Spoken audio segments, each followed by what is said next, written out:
Hello बच्चों, नमस्कार। आज हम यहाँ पर वर्ण विचार हिंदी व्याकरण का जो टॉपिक है वर्ण विचार उसको हम पढ़ेंगे।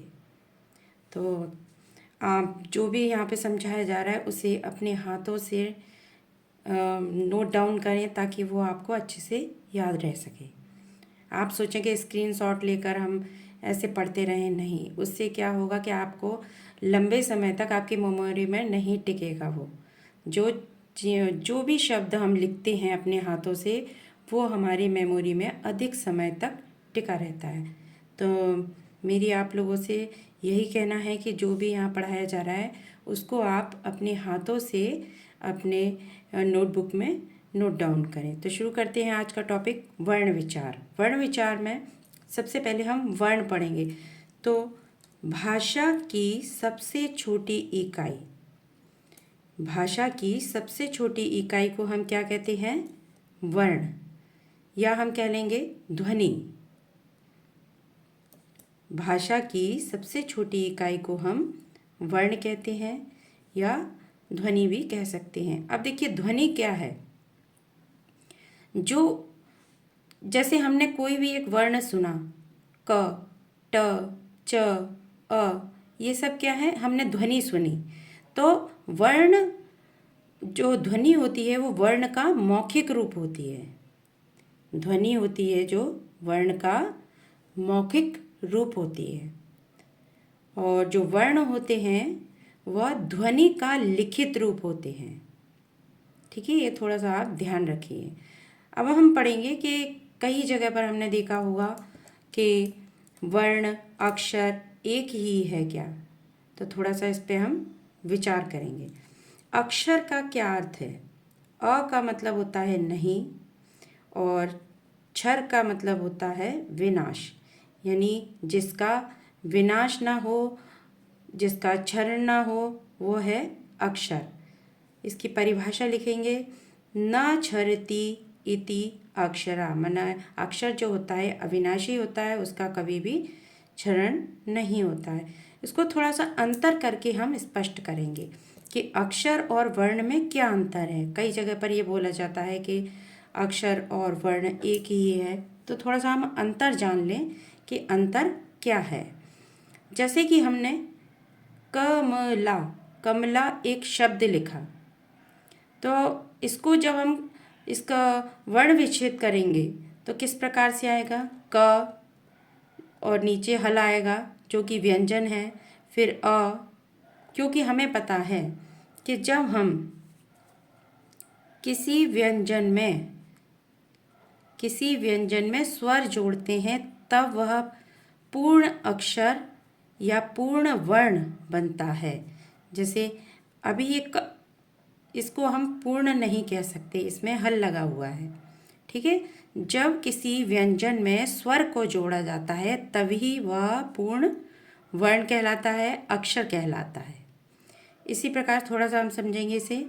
क और फिर उसमें अ प्लस किया, म फिर अ प्लस किया, फिर ल फिर आ प्लस किया। तो अब जैसे ये प्रश्न आ जाता है कि कमला में कितने वर्ण हैं, तो यहाँ पे देखिए 1 2 3 4 5 6।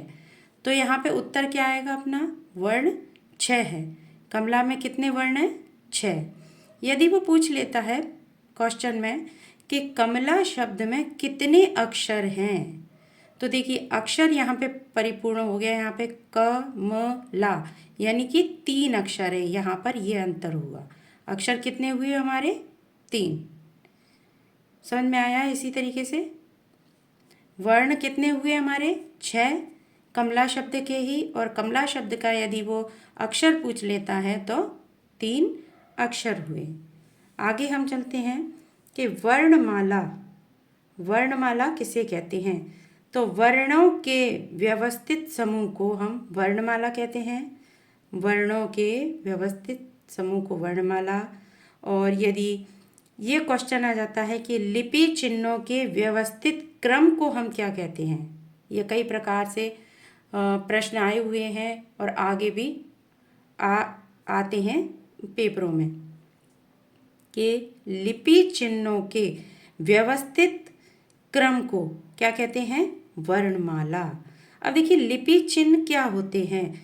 जैसे कि हम हिंदी लिख रहे हैं तो हिंदी में अ, ई, उ, क, ख, ग, ये क्या है? ये लिखने वाली लिपि कहलाती है। कि हिंदी में वर्ण या अक्षर जो लिखे जाते हैं वो किस लिपि में लिखे जाते हैं? देवनागरी लिपि में। किस लिपि में लिखे जाते हैं? हिंदी में वर्ण कह लीजिए, अक्षर कह लीजिए, वो किस लिपि में लिखे जाते हैं? तो वहाँ पर देवनागरी लिपि आएगी। एक बार से दोबारा दोहराते हैं हम। लिपि चिन्हों के व्यवस्थित क्रम को हम वर्णमाला कहते हैं। चलिए आगे चलते हैं अब कि हिंदी में स्वरों की संख्या कितनी होती है? हिंदी में स्वरों की संख्या कितनी होती है? हिंदी में स्वरों की संख्या 11 होती है। कौन कौन से होते हैं? अ, आ, ई, उ, रे, ए, ओ, औ।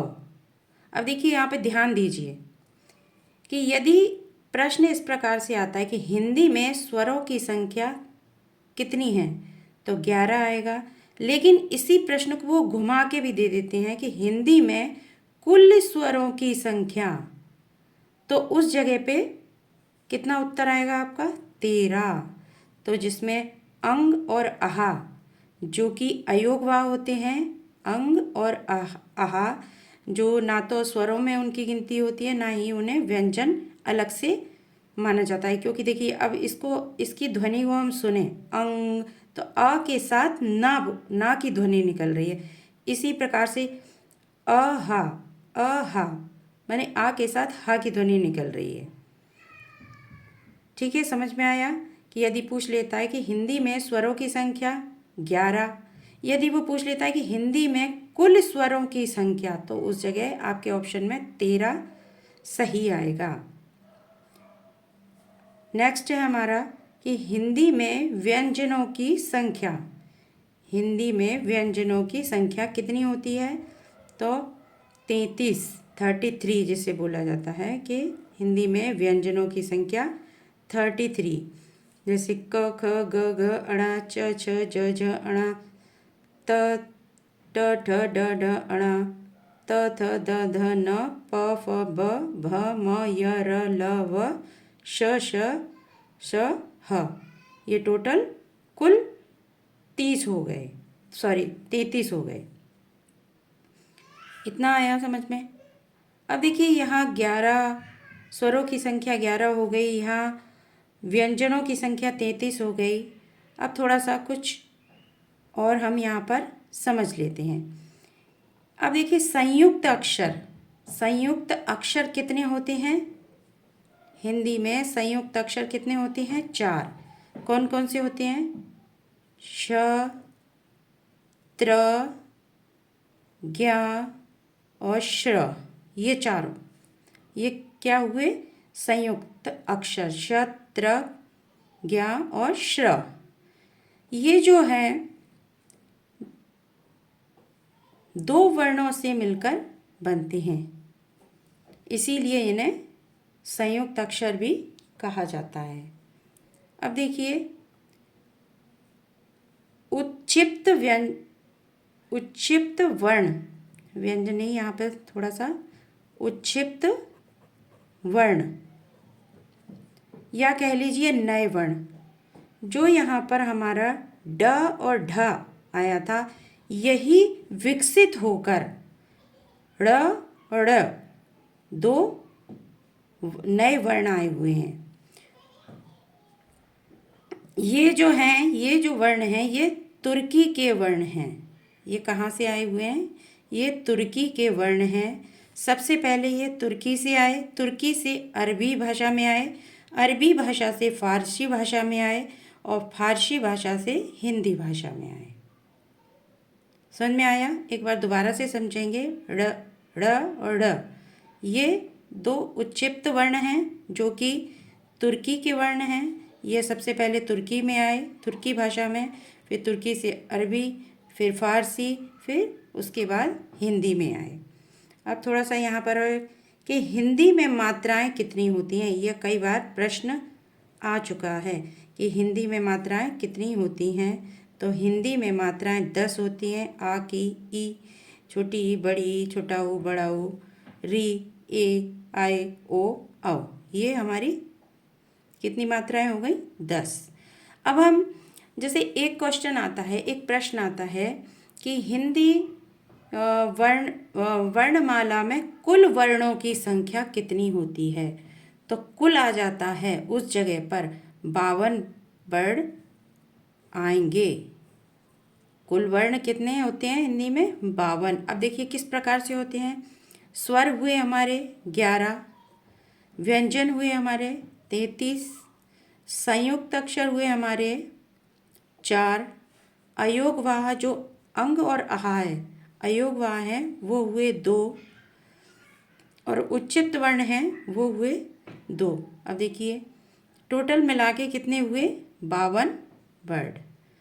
मुझे आशा है कि आपको मेरी ये जो समझाया जा रहा है वो अच्छे से समझ में आ रहा होगा। एक बार पुनः इसका मैं दोहराव कराती हूँ कि भाषा की सबसे छोटी इकाई वर्ण है, या कह लीजिए ध्वनि, एक ही बात है, लेकिन थोड़ा समझने योग्य है यहाँ पर कि ध्वनि क्या है? वर्ण का मौखिक रूप, और वर्ण क्या है? ध्वनि का लिखित रूप।